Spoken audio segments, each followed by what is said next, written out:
รมภาษีกระทรวงการเงินจัดสุดฝึกอบรมหลักสูตรผู้บริการแจ้งภาษีสุดที่1คืนในวันที่17พฤศจิกายนสุดฝึกอบรมในครั้งนี้จะได้จัดขึ้นเป็นเวลา10วันนับแต่วันที่17หาวันที่21และวันที่24หา28พฤศจิกายน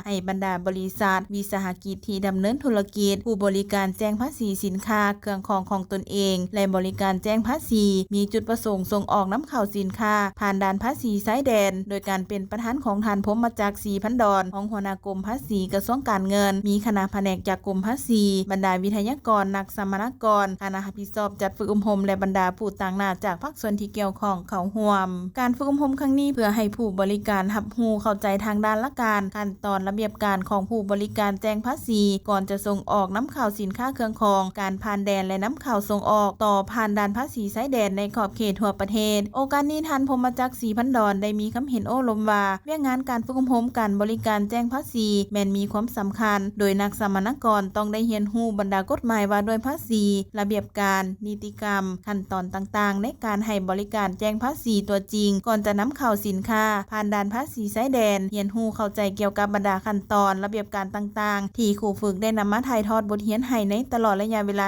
10วันและจะได้ผ่านการสอบเสียงวัดระดับความรู้เพื่อคัดเลือกเอาผู้ที่มีความสามารถผ่านการสอบเสียงได้จึงจะมีเงื่อนไขรับใบยั่งยืนผ่านการฝึกอบรมจากกรมภาษีกระทรวงการเงินพร้อมนี้ท่านยังได้เรียกร้องให้นักสัมมนากรภายหลังผ่านการฝึกอบรมสำเร็จแล้วให้นำเอาบทเรียนดังกล่าวไปเป็นข้อมูลบอนอิงและมูลใส่เข้าในการปฏิบัติหน้าเวียกตัวจริงให้มีประสิทธิภาพประสิทธิผลสอดคล้องกับกฎหมายและระเบียบการกำหนด